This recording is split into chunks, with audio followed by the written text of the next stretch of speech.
자, 그러면 우리가 이제 그 PCR을 이용한 DNA 지문에 대해서 잠깐 알아볼 거예요. DNA 지문, 우리가 이제 지문 그러면 이제 핑거프린팅 이렇게 얘기하죠, 그렇죠? 예, 핑거프린팅인데 DNA도 각각의 지문이 다 있다는 거. 사람마다 다 다른 DNA 의 패턴을 가지고 있는 것들을 얘기해요. 그러니까 개인마다 가지고 있는 이러한 독특한 염기 서열 때문에 이걸 가지고 또 이제 우리 범죄 수사나 어떤 유전적 특성이라든지 아니면 질병이라든지 우리가 앞에서 확인했던 그 많은 신원 확인이라든지 이런 데 이제 이용할 수 있는 거예요. 그래서 DNA 지문은 이런 것들이 이제 이런 것들을 우리가 이제 독특한 DNA 염기 서열 같은 것들을 이제 분석하는 방법들이 사실 여러 가지가 있어요. 그 중에 이제 우리가 STR이라고 하는 방법, 참고적으로만 여러분들 알아주시면 돼요. 뭐 어려운 건 아니니까. 그래도 STR 그러면 우리가 짧은 염기 서열 뭐 반복 이렇게 얘기해요. 그래서 short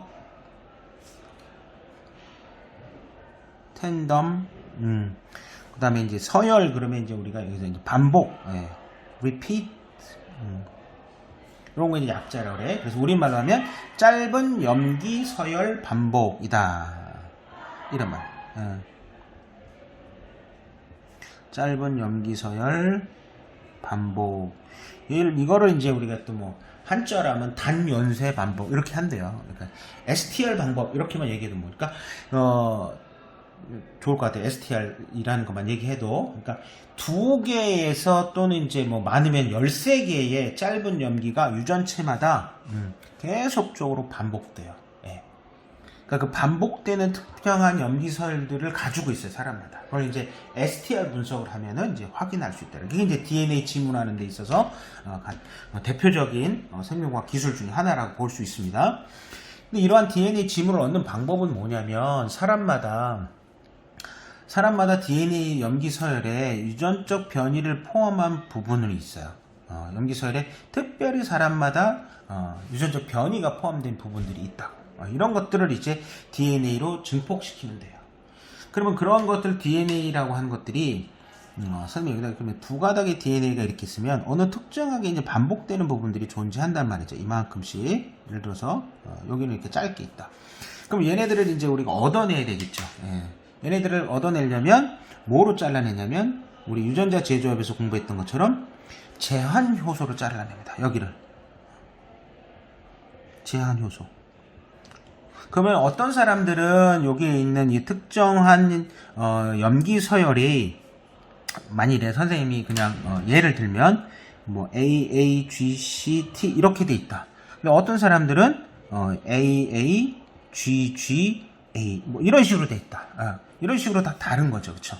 이런 것들을 잘라서 이제 분석을 해보면, 요건 길이가 똑같죠, 그렇죠? 5개씩 같단 말이에요. 근데 어떤 사람들은 보면 그 길이가 AACT로만 돼 있어. 그럼 요거는 이제 길이가 짧죠. 그럼 요런 차이를 이용을 해서 분석을 하는 거야. 그래서 제한 요소로 잘라 사람마다 길이가 다른, 길이가 다른 DNA 조각이 형성되는 거를 DNA 전기 영동이라 그래. 전기 영동. 우리가 이제 전기 영동이라는 것도 알아볼 거다.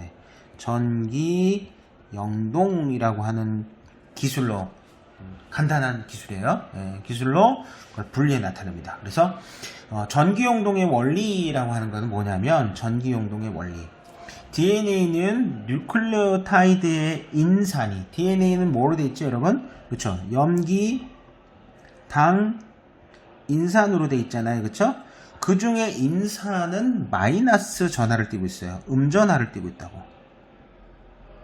마이너스 전하를 띠고 있어서 전기를 걸어주게 되면은 DNA 조각이 플러스 극 쪽으로, 플러스 극 쪽으로 이동합니다. 전기를 걸어주게 되면 여기에 이제 예를 들어서 DNA가 이렇게 있으면 여기 이제 선을 하나를 연결을 해요. 그리고 여기도 하나 선을 연결해서 얘를 어떤 전류 장치에다 이렇게 연결을 한단 말이죠. 그럼 여기가 이제 마이너스 극이고 만일에 여기가 이제 플러스 극으로 이렇게 전류 장치를 연결을 해주면 여기다 내가 DNA를 넣어줬다.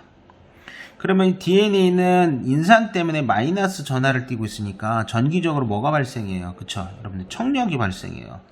전기적 청력이 발생해서 얘가 이렇게 밀려가는 겁니다. 예. 그래서 크기에 따라서 이제 분리되는 거예요. 이 겔 연기등에서 겔상의 아가로스 겔을 많이 쓰죠. 예.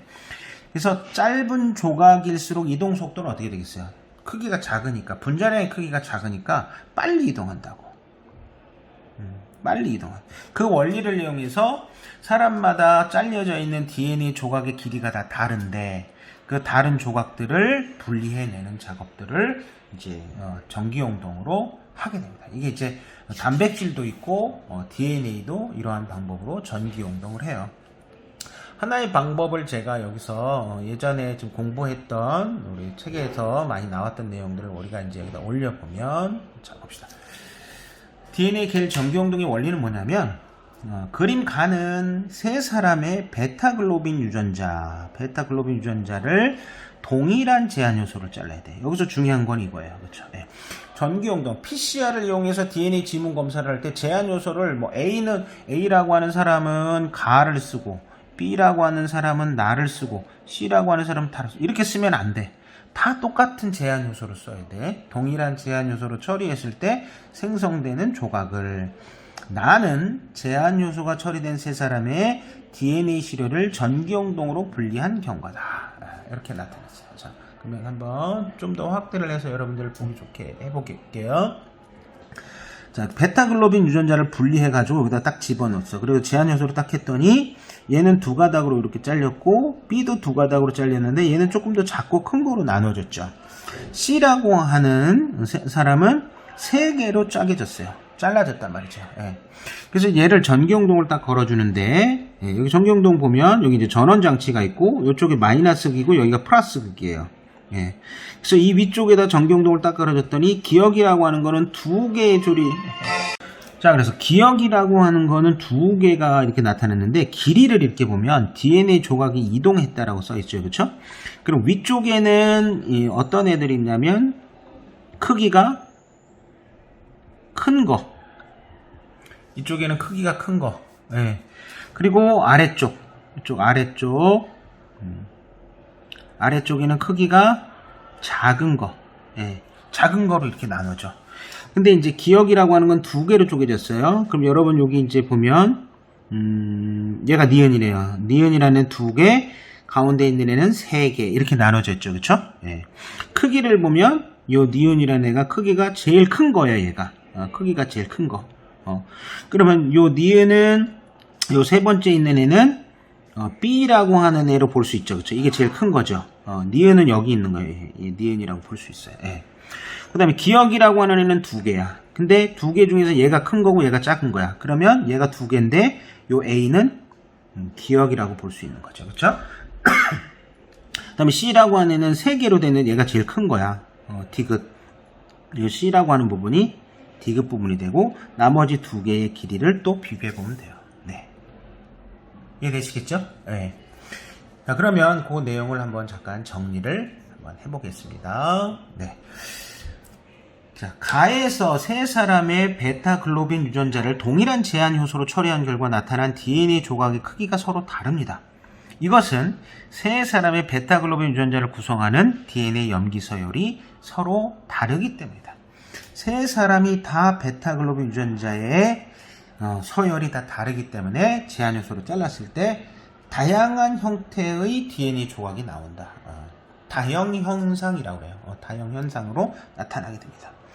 두 번째, 가의 ABC 조각에 따라서 나의 계를 따라 플러스 극 쪽으로 이동하는 속도가 달라 서로 다른 위치의 띠를 나타낸다. A는 누구라 그랬어요? 자, 기억. B는 누구? 니은. C는 뭐? 디귿에 해당한다. 이렇게 해가지고 유전자 지문 검사를 해볼 수 있어요. 학교에서도 색소 가지고도 이러한 DNA 지문 검사를 할 수 있습니다. 네.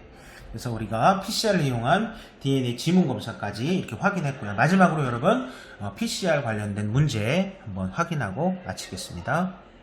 자, 그러면은 우리 PCR 관련된 문제 한번 보겠습니다.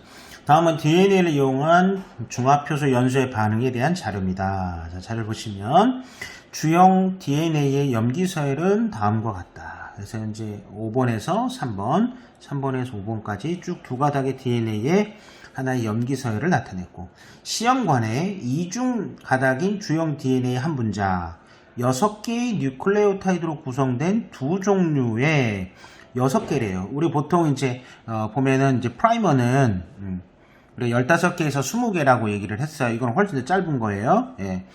그러니까 6개의 뉴클레오타이드로 구성된 두 종류의 DNA 프라이머를 집어넣고, 그 다음에 반응에 필요한 물질을 충분히 넣고, 다른 거 뭐 버퍼용액이라든가 이런 것들을 집어넣고 중화표소 반응을 20회 반복했대요.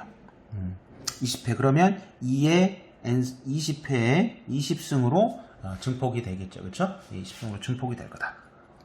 그림은 중화표소 연소의 반응의 단계별로 나타냈다. 그럼 이제 우리 앞에 봤던 그림입니다. 그래서 이렇게 처음에 디옥시리보누클레오타이드, 이거 우리가 뭐라고 그랬습니까? DNTP, DNA 중화표소 택폴리머레이즈라고 그랬어요. 택 중화표소. 예. 그 다음에 프라이머 2개, 그래서 변성, DNA 변성, 프라이머 결합, 그죠? 예, 프라이머 결합. 여기 6개가 이렇게 붙을 거예요. 여기 이제 프라이머 6개. 그 다음에 뭐예요? DNA 합성, 그죠? 합성 반응. 예, 이렇게 진행이 돼서 요거를 20회 반복한다. 이렇게 씁니다. 그러면 이제 문제를 이제 확인해 보도록 하겠습니다. 올려서 봅시다. 이에 대한 설명으로 옳은 것말을 한번 골라보세요 라고 이제 물었어요. PCR 각 단계는 정상적으로 진행됐다. 예. 자, 5에서 3번까지 프라이머의 염기서열은 TCAGA라고 그랬어요. 그러면 이중나선 주형 전체를 갖다가 지금 증폭시켰다고 그랬어요. 그쵸? 주형 전체를 증폭시켰다. 그럼 얘의 염기서열들을 한번 보면은 프라이머의 염기서열이 5가 이쪽이야. 그럼 DNA 염기서열은 이제 어떻게 돼요? 한 반대쪽이 3번에 A, G, T, 그다음에 뭐야? C, T 이렇게 되겠지. 그럼 이쪽으로 붙은 애죠, 그쵸? 그러면 여기 보면은 3번에 A, G, T 이렇게 있고, 그 다음에 CT 이렇게 있네. 요까지가. 그죠? 예. 그러니까 프라이머가 얘는 이렇게 붙어간 거네. 그죠? 예. 근데 반대쪽 볼까, 여기? 여기는 이제 어떤 애들이 붙어 있어요? 5'의 그 아래쪽에 있는 거는 5'의 G, C, T, A, A, T. 그리고 3'. 이렇게 붙어 있지. 그지? 그래서 이러한 프라이머가 이제 붙어 있는데, 얘는 프라이머에 해당하냐? 그럼 여러분 어때요? 그렇죠, 맞죠? 프라이머의 염기서열. 이게 이중나선 구조. 원래 이제 DNA 가닥이고, 얘는 프라이머의 염기설에 해당하겠습니다. 보시면 되겠고요. 두 번째, 그러니까 프라이머 문제를 여러분들 기억을 하셔야 돼요. DNA에 합성되는 단계에서 DNA 중화표가 작용한다. 당연히 이제 이거는 중화표소가 작용해서 계속적으로 이제 새로운 뉴클레오타이드들을 붙여가겠죠.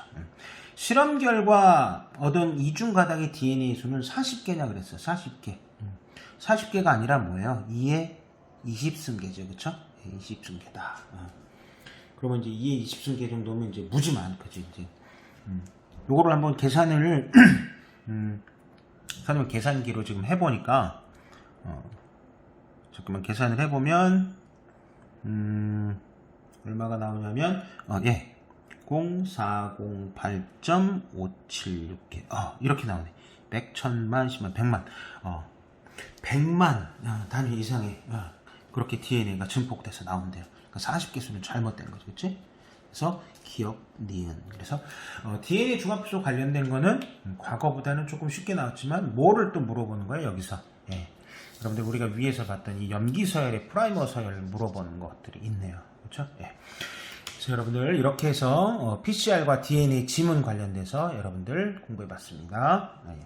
다음 시간에는 우리 이제 핵치환과 조직 배양에 대해서 한번 공부해보도록 해보겠습니다.